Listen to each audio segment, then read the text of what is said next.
우리는 모든 사람을 향한 하나님의 뜻이 있다고 믿습니다.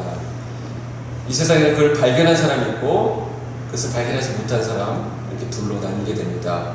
결국 나는 누구인가? 하나님은 나로 하여금 2020년 대한민국에 왜 이렇게 하셨는가라는 것을 생각하게 됩니다. 이것을 가리켜 우리가 부르심이다, 콜링이다 이렇게 얘기합니다. 오늘 우리가 디모데후서 말씀을 읽었는데 디모데후서는 옥중서신이다 혹은 목회서신이다 이렇게 분류를 합니다. 목회에서 기록한 말씀 에베소, 빌립보서, 골로새서, 빌레몬서 이렇게 있지만 디모데후서는 옥중서신보다는 목회서신 영역으로 들어갑니다. 성경에서 우리의 사명을 이야기하는 가장 좋은 본문이 디모데후서가 아닐까 이렇게 생각을 합니다. 바울은 디모데에게 편지하면서 하나님을 의지하고 그분으로부터 오는 은혜와 긍휼과 평강을 기원하고 있습니다. 1절, 2절 말씀을 보시면 하나님의 뜻으로 말미암아 그리스도 예수 안에 있는 생명의 약속대로 그리스도 예수의 사도된 바울은 사랑하는 아들 디모데에게 편지하노니 하나님 아버지와 그리스도 예수 우리 주께로부터 은혜와 긍휼과 평강이 내게 있을지어다 그랬습니다. 자, 디모데의 상황이 어떻습니까? 디모데는 바울을 이어서 목회를 해야 되는 포스트 바울이었습니다. 근데 디모데는 나이가 어렸어요. 경험도 일천했습니다. 그리고 디모데가 만나고 있는 목회 환경은 여러 가지 어려움이 산적해 있었습니다. 여러 가지 절박하고 또 현실적인 필요가 있었지만 바울은 편지 서두에 그런 것을 아예 언급조차 하지 않습니다. 바울은 이런 여러 가지 현실, 여러 가지 내용들이 있지만 디모데에게 자기가 알고 있는 목회 비법이라든지 처세술이라든지 목회적인 노하우를 가르쳐주지 않고 놀랍게도 하나님의 은혜, 긍휼, 평강을 빌어주고 있습니다. 자, 우리는 어떻습니까? 우리는 여러 가지 문제들을 만나고 상황들 가운데 있는데 우리가 원하는 것은 무엇입니까?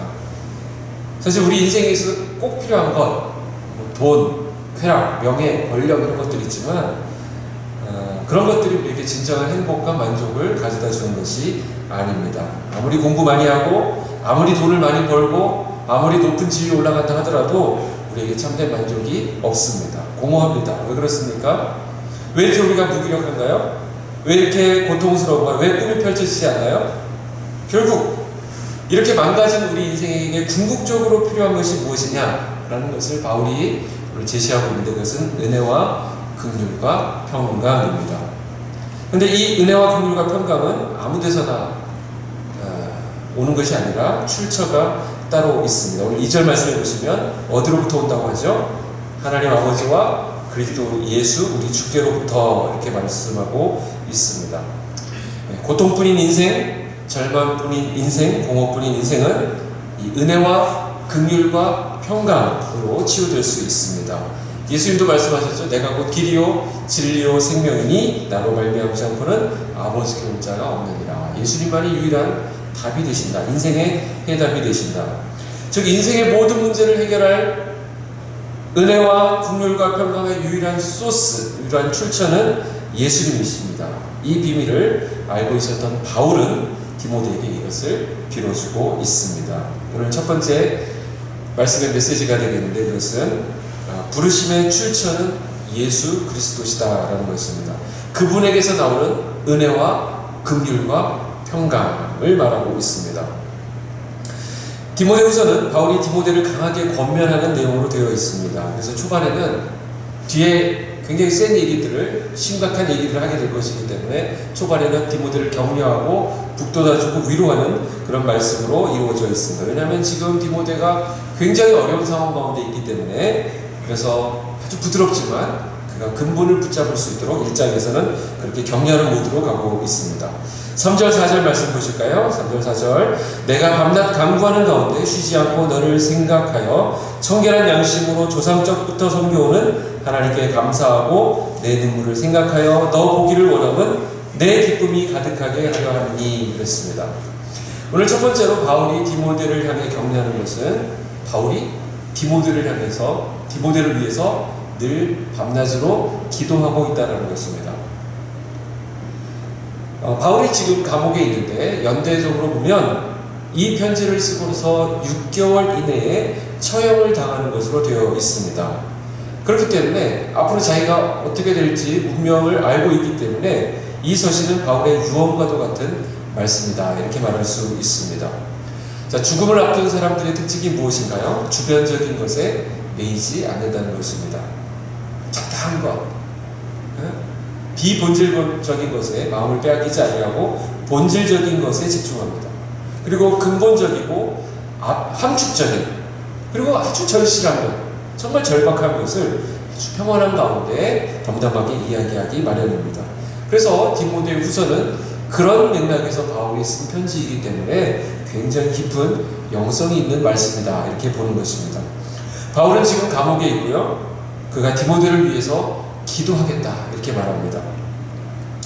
바울이 자기가 디모데를 위해서 기도하고 있다라는 말을 하는 이유가 무엇입니까? 바울이 뭘 염두에 두었을까요? 자기가 디모데를 위해서 밤낮으로 기도하고 있다, 내가 널 위해서 기도하고 있다라는 말을 알려주면 이게 디모데에게 힘이 될 것이다. 이게 힘이 될 거야 라는 생각을 했다는 것입니다. 이것이 바로 우리 신앙의 비밀인데, 기도가 하나님의 역사가 실제적으로 나타나는 힘이라는 것을 정말 믿느냐 아니면 믿지 않느냐, 거기서 우리 신앙의 성패가 갈리게 됩니다. 기도를 믿느냐, 기도의 힘을 믿느냐 아니냐는 너무나도 엄청난 차이가 있습니다.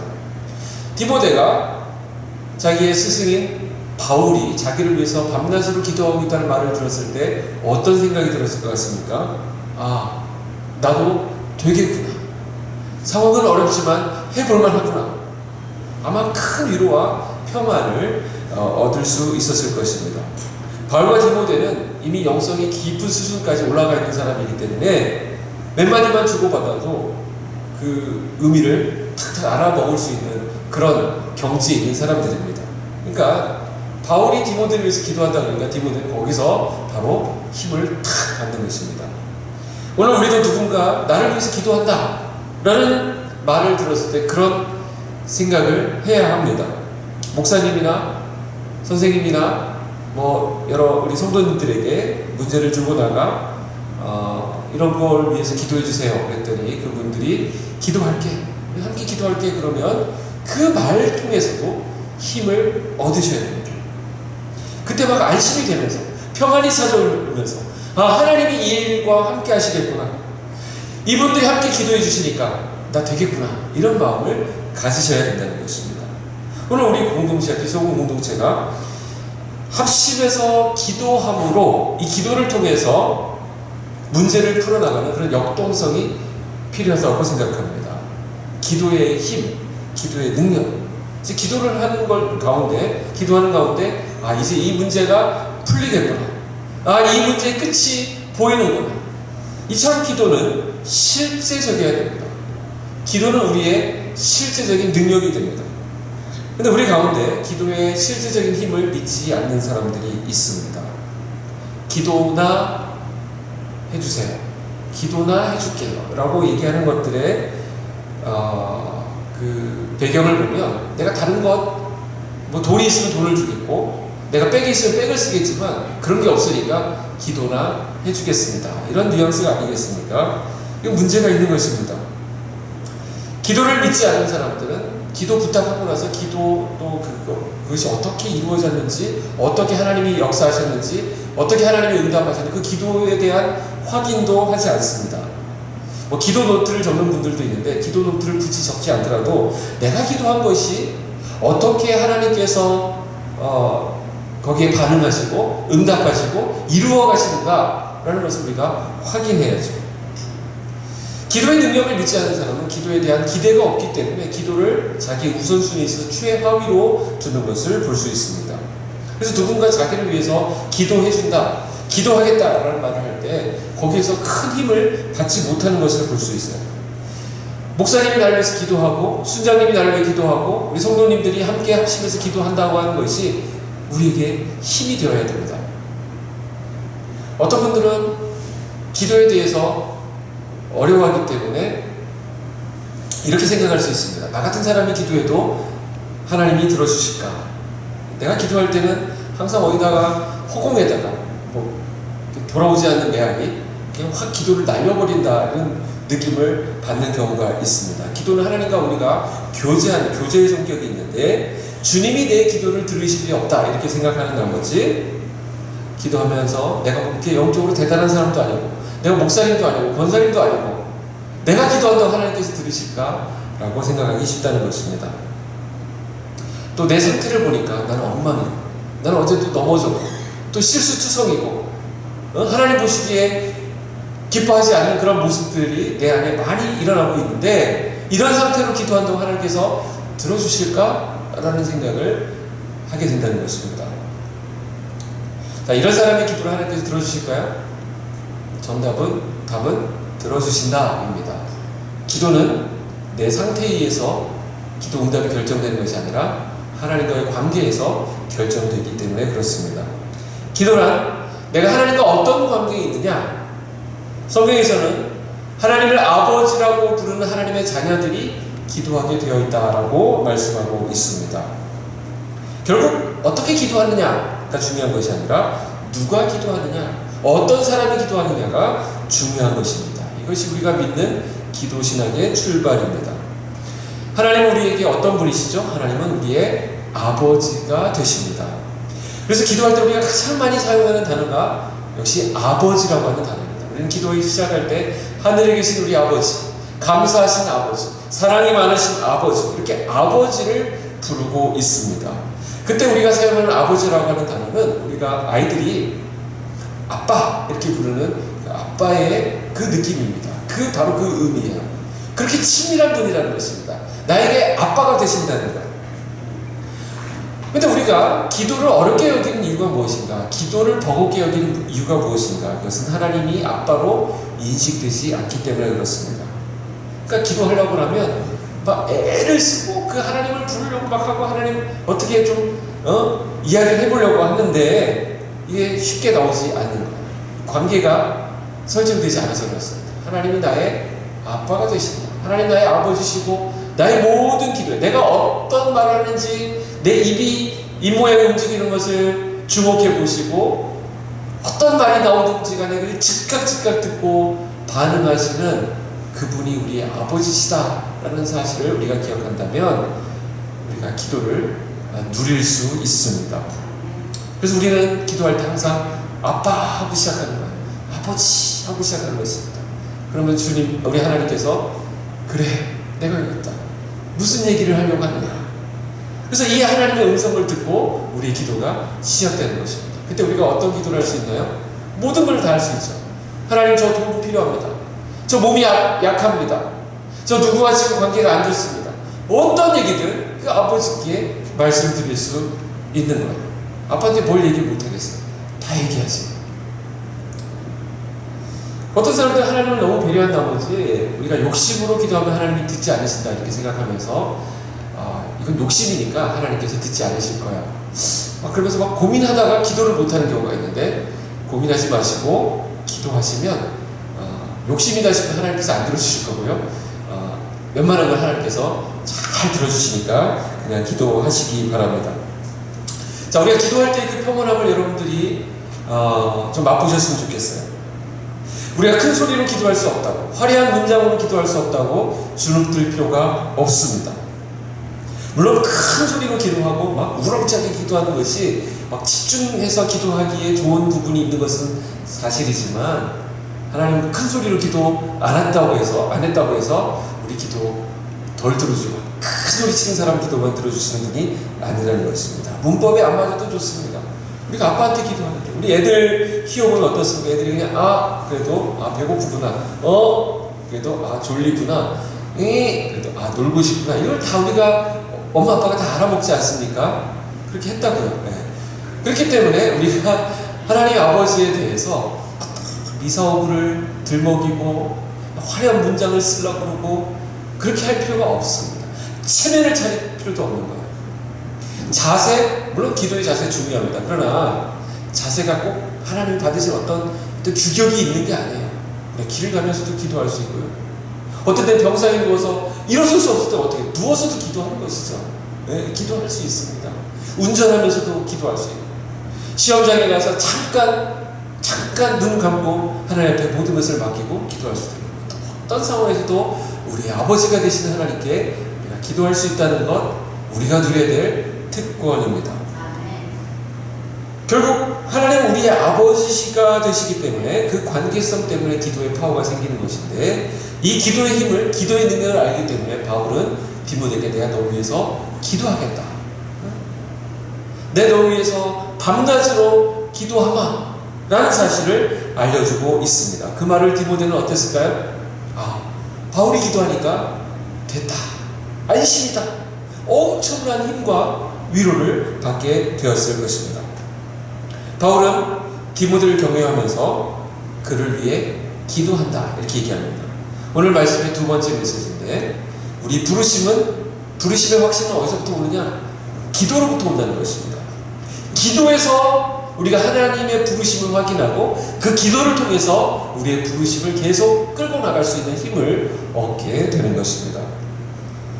오늘 두 번째로 바울이 디모데를 격려하는 두 번째 내용은 뭐냐면 그의 믿음을 북돋아주고 격려하고 있습니다. 5절 말씀을 볼까요? 5절에 보시면 이는 내 속에 거짓이 없는 믿음을 생각함이라. 이 믿음은 먼저 내 외조모 로이스와 내 어머니 유니게 속에 있더니 내 속에도 있는 줄을 확신하노라 됐습니다. 여기서 뭘 얘기합니까? 부르심의 본질을 얘기해주고 있습니다. 부르심의 본질이 무엇이냐? 바로 믿음이 되는 거예요. 우리가 부르심을 계속 유지하고 붙잡고 갈 수 있는 힘은 바로 이 믿음에서 나오는 것입니다. 이 믿음을 사용하는 것, 믿음으로 계속 뚫고 나아가는 것, 이것이 우리 부르심의 본질입니다. 바울은 오늘 디모데를 격려하면서 믿음을 거듭, 디모데가 가지고 있는 믿음을 거듭 확인시켜주고 또 그 믿음을 격려하고 있습니다. 그의 믿음이 어떤 믿음이라고 하고 있죠? 거짓이 없는 믿음이다 이렇게 말합니다. 진실한 믿음이라는 것이죠. 이건 너무나도 중요한 부분입니다. 내가 구원받은 것을 확신하는 것, 구원의 확신, 죄사함의 확신, 내가 하나님의 자녀가 되었다는 사실, 내가 영생을 소유했다는 것, 내가 하나님과의 아름다운 관계 속에 하나님은 나의 하나님이고 나는 그분의 자녀가 된다는 사실을 믿는 이 확신, 내가 예수 그리스도를 통해서 의롭게 되었다는 이 확신, 이 확신을 가지고 살아가는 것이 중요하고, 그 믿음이 있다고 한다면 그 믿음에서 흔들리지 않는 것이 중요합니다. 우리 가운데 보면 습관적으로 이 믿음의 문제를 의심하는 사람들이 있습니다. 옛날에 구원파라고 있었는데 자꾸 이 부분을 흔드는 거예요. 당신이 구원받았다는 건 어떻게 합니까? 막 그렇게 하면서 다시 해야 된다고 하고, 막 그러니까 문제라고 하고, 막 몇 마디 들고 나오면 우리가 막 쩔쩔매고 막 그런 적이 있었습니다. 그래서 조금만 내 인생에, 내 삶에 어려운 문제가 생기거나 위기를 만나게 되면 이 믿음의 문제를 먼저 흔들어 버리니까 다른 부분도 같이 무너지는 것을 볼 수 있습니다. 하나님이 나를 버리셨다고 생각한다든지, 나는 원래 하나님의 택함받은 자녀가 아닌가 봐 한다든지, 나는 아직 멀었어 한다든지, 하나님이 안 계신 것 같아 한다든지, 이런 것들이 그런 자기가 어려움을 겪을 때마다 그런 문제로 다시 돌아간다는 것입니다. 평소에 하나님을 의지하지 않고 있던 사람들이 빠지는 함정이에요. 그래서 작년에 했던 그 질문을 올해 또 합니다. 또 해요, 또. 하나님 살아계시는가? 하나님 정말 계시는가? 내가 입시에 떨어졌다든지, 누구와 관계가 틀어졌다든지, 뭐 사업에 실패했다든지 하면 하나님 계시는가? 하나님 나 안 사랑하시는 것 같아. 막 이렇게 얘기를 합니다. 이 구원의 문제를 자꾸 의심하는 것, 좋지 않은 태도입니다. 이런 사람들은 영적으로 성장해 나갈 수가 없습니다. 그러니까 다른 건 몰라도 하나님이 나를 구원하셨다고 하는 이 구원의 문제, 내가 십자가의 은혜로, 그분의 공로로, 예수 그리스도의 은혜로 내가 하나님의 자녀가 되었고 영생을 누리게 되었다, 이 확신한 믿음 가운데 내가 서 있다는 하는 사실은 흔들리지 않으셔야 됩니다. 주께서 내 안에서 역사하는 것이 분명하다고 한다면 우리는 이 부분을 굳게 붙잡아야 한다는 것이죠. 이 부분에 있어서 절대로 흔들리지 않고 의심하지 않는 저와 여러분이 되기를 축복합니다.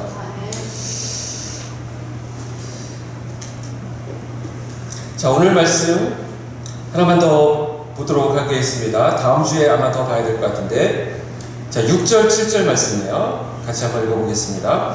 그러므로 내가 나의 안수함으로 내 속에 있는 하나님의 은사를 다시 부릴 듯 하게 하기 위하여 너로 생각하게 하노니, 하나님이 우리에게 주신 것은 두려워하는 마음이 아니요 오직 능력과 사랑과 절제하는 마음이니. 그랬습니다.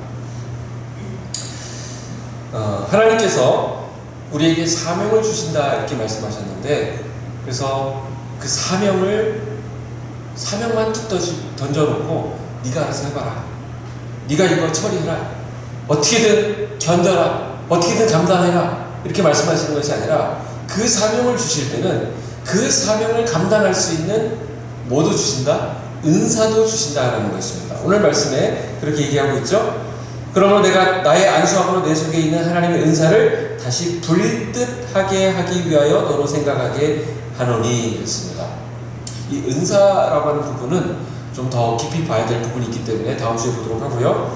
오늘 중요한 더 큰 부분은 뭐냐면, 하나님께서 우리에게 주신 은사가 있다는 것입니다. 이 은사는 내가 잘 먹고 잘 살기 위해서, 내가 어디 가서 유세를 떨기 위해서 주신 것이 아니라, 어디 가서 자랑하고 나 이런 거 있어, 나 이런 재능을 받았어, 나 이런 거 가지고 있어 하기 위해서 그 은사를 주신 것이 아니라, 이 은사는 하나님이 우리에게 맡기신 사명을 감당하기 위해서 주셨다는 것을 알 수 있습니다. 근데 오늘 말씀해 보니까 6절에 이 은사는 다시 부릴 듯 하게 한다 이렇게 말하죠. 무슨 말이죠? 우리에게 주신 은사가 활활 타올라서 부릴 듯 아주 활발하게, 능력 있게 사용되기도 하지만, 어떤 부분에서는 가만히 내버려 두면 이것이 위축되거나 사그러질 수 있다는 것입니다. 달란트 비유 아시죠? 5달란트, 2달란트를 가지고 잘 사용하게 되면 또 5달란트를 남겨서 10달란트가 되고, 또 2달란트를 남겨서 4달란트가 되는데, 1달란트 이거 어디다 써 하면서 묻어두면 그대로 있게 되는 것입니다. 오히려 그것을 빼앗아서 10달란트 만든 사람에게 주는 것을 보게 되죠.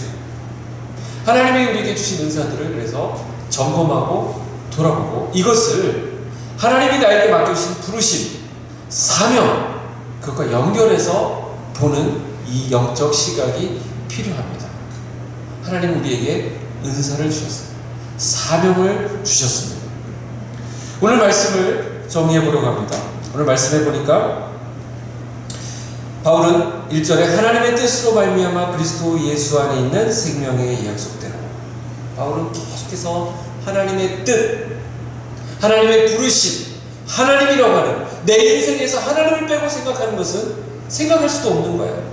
하나님을 빼고 지내는 모든 일들은 다 헛된 것입니다. 하나님 없이 계획하는 일들도 다 헛된 것입니다. 바울은 끝까지 그 표들을 향해서 주님이 부르신 그 부르심의 산을 바라보면서 달려갔던 사람이에요. 결국 내 인생을 움직이는 분은 하나님이시다. 그 하나님이 내 인생을 향해서 가지고 계신 뜻과 계획, 그래서 오늘 말씀에서 저는 부르심이라고 부르고 싶어요. 이 부르심을 확인하는 길에 있어서 첫 번째는 뭐라고 했습니까? 첫 번째는 부르심의 출처는 바로 예수 그리스도가 되신다. 우리가 예수님 안에서 우리가 발견되는 거예요. 우리의 모든 인생의 계획과 인생의 일들과 앞으로 진행되는 모든 부분들은 예수님을 통해서 나오게 되는데, 왜냐하면 예수님 안에 중요한 것이 다 들어있기 때문에 그렇습니다. 은혜와 긍휼과 평강, 우리 인생에 꼭 필요한 부분인데, 그래서 출처는 예수님이 되신다. 그래서 예수님 안에서 은혜와 긍휼과 평강을 장착한 사람들이 부르심을 논할 수 있는 거예요. 거기서부터 시작되는 거거든요. 그것 없는 상태에서 암만 세상 천지에 뛰어다닌다 하더라도 제 풀에 죽게 되어 있습니다. 주님이 나를 부르셨다. 주님 안에 있다. 주님 안에 있는 은혜와 긍휼과 평강을 누리고 그것을 확보한 상태에서 우리의 부르심이 시작되는 것입니다. 두 번째, 우리 부르심을 어떻게 확신할 수 있다고요? 기도를 통해서. 우린 기도를 통해서 격려를 받는 것이고, 기도를 통해서 능력 받는 것이고, 우리에게 중요한 모든 것이 기도를 통해서 오게 되어 있습니다. 그래서 바울이 디모데에게 내 너를 위해서 기도하고 있다라는 말을 했다 그랬죠. 그 다음에 우리의 부르심을 어떻게 끌고 나갈 수 있습니까? 믿음 사용하고 있습니다. 우리 부르심의 본질은 바로 믿음입니다. 우리의 모든 삶의 영역에서 이 믿음이 사용되어져야 합니다. 믿음이 없이, 믿음이라는 베이스가 없이 이루어지는 모든 일들은 다 모래 위에 짓는 집과 같습니다. 그래서 예수 그리스도가 결국 거기에 또 계시는 것이죠. 예수 그리스도께서 나를 사랑하시고 주님이 나를 부르셨고 주님이 나를 사용하기 원하시고 내가 너와 함께 일하기 원한다. 내가 너를 사용하기 원한다고 하는 그 부르심을 듣고 반응하는 사람은 이 믿음을 사용하고 있는 것입니다. 하나님을 나타내고 있는 것이죠. 하나님을 증거하는 것입니다. 하나님께서 우리에게 주신 것을 한번 7절 보도록 하죠. 하나님이 우리에게 주신 것은 두려워하는 마음이 아니요 오직 능력과 사랑과 절제하는 마음이다 그랬습니다. 이게 기본적으로 있는 것이 두려움입니다. 두려움. 이 두려움이 있기 때문에 주저하게 됩니다. 이 두려움 때문에 하나님이 우리를 향하신 계획들을 보지 못합니다. 이 두려움이 우리 앞을 현실이라고 하는 것이 우리를 가리고 있을 때 나아가지 못합니다. 왜 그렇습니까? 우리는 보지 못하는 세계와 보는 세계 사이에 있기 때문에 결국 믿음이라고 하는 것도 그런 차원이에요. 히브리서 11장 1절에 믿음은 바라는 것들의 실상이요 보이지 않는 것들의 증거다 이렇게 말하고 있죠. 보이지 않는 영역들에 대한 싸움을 우리가 싸우고 있는 것입니다. 그렇기 때문에 두렵습니다. 눈에 안 보이니까. 눈에 보이는 것은 그냥 있다라고 얘기하는 것은 팩트를 얘기하는 것이고 우리는 믿음이라고 하는 것은 보이지 않는 그 뒤에서 주관하고 계신 그 하나님을 믿는 것입니다. 그 하나님이 우리의 믿음을 사용하셔서 우리에게 부르신 소명을 통해서 우리와 함께 일하기 원하신다라는 것입니다. 오늘 이 부르심 앞에 반응하고 따라가는 저와 여러분이 되기를 원합니다. 기도가 능력이에요. 기도가 우리에게 확신을 줍니다. 믿음이 본질입니다. 예수 안에 모든 우리가 필요한 모든 부분들이 예수님 안에 있습니다. 예수님이 우리 능력의 근원이 되십니다. 이 말씀을 붙드는 은혜가 있기를 축복합니다. 기도하겠습니다.